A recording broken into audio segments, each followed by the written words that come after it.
Good day mga ka-sports natin dyan. Gia Morado de Guzman ginulat ang kanyang mga fans. Pumalag nga dito ang kanyang mga tagahanga dahil nga sa pag-atras nito na pumasok nga sa lineup ng Creamline Cool Smashers. Maraming nasayangan nga kay Gia Amazing, lalo't isa nga siya sa mga pinakamagaling na setter sa ating bansa. Pero gayon talaga mga ka-sports natin dyan. Lahat ng bagay ay meron ngang rason kung bakit si Gia Amazing ay hindi nga pumasok sa Creamline Cool Smashers. Meron naman mga bashers na nagsasabi na nagmamaganda daw itong si Gia Amazing. Pero syempre maiintindihan naman natin to kung bakit hindi muna siya ngayon nag-join sa PVL Reinforced Conference. Aalamin natin ang iba't ibang dahilan kung bakit wala nga ngayon conference si Gia Morado de Guzman. Ang tunay na rason, narito na. Pero bago ang lahat, kung bago ka muna sa akin channel, subscribe na ha. Click ang ating notification bell para lagi kang updated sa lahat ng issue sa volleyball. Susunod na.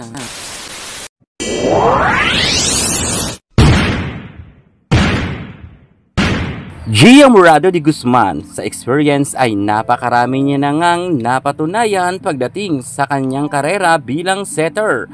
Maging sa ibayong dagat ay nagkaroon na nga siya ng Best Setter na award at kung saan nga sa Denso Erebis ay talagang gumawa rin siya ng pangalan sa Japan at pagdating sa Pilipinas kilalang kilala na ang ating Gia Amazing na veterana at magaling na setter. Gayunpaman kahit gaano ang kanyang kagalingan, meron talagang napupuna ang ibang mga netizen. Lalo na nabigo nga ang mga fans ng CCS dahil inaasahan nga ng karamihan na di umano ay papasok sana ngayon conference itong si Gia Amazing. Pero ang best setter nga ng Creamline Cool Smashers na si Gia ay hindi nga natuloy. Anya sa isang interview, sinabi nga ng ating Phenom superstar Alyssa Valdez na malaking adjustment daw ang kanilang gagawin lalo't wala nga itong si Gia Morado de Guzman at talagang malaki sana raw ang maitutulong ni Gia. Gayunpaman, lumalabas naman sa mga issue na sinabi nga ni Coach Sharon Meneses na talagang decision making raw to ng management na kung saan si Gia ay mamamahinga muna. Pero nakakontrata pa naman si Gia Amazing pagdating sa Creamline Cool Smashers, kung kaya sabi naman ng ibang mga netizen ay mukhang hindi naman magagamit. Mabuti pa raw na hindi na ito nag-extend sa Creamline.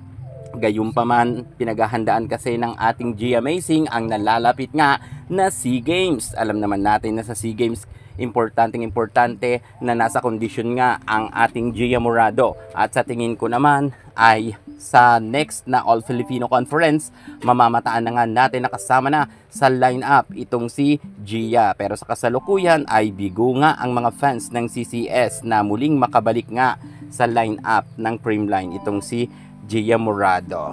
Gayunpaman, aasahan talaga natin na si Kyle Negrito ay magle-level up rin ang kanyang angking kagalingan. Lalo nga wala ang kanyang ate na si Gia. Well, marami na rin naman napatunayan pagdating sa larangan ng volleyball itong si Kyle Negrito. Sa katunayan, wala naman nga noon si Gia Morado de Guzman ang nagkaroon nga ng makasaysayan na Grand Slam ang Creamline Cool Smashers.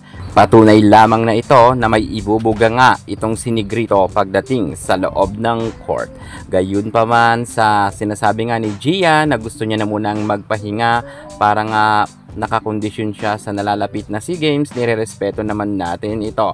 Abangan na lang natin ang mga magiging laban ng Creamline Cool Smashers dahil ilang tulog na lang magsisimula na ang bakbakan sa PVL Reinforced Conference. Suportahan na lang natin ang CCS. Yun muna pinaka-latest natin sa mundo ng volleyball. Thank you so much. God bless.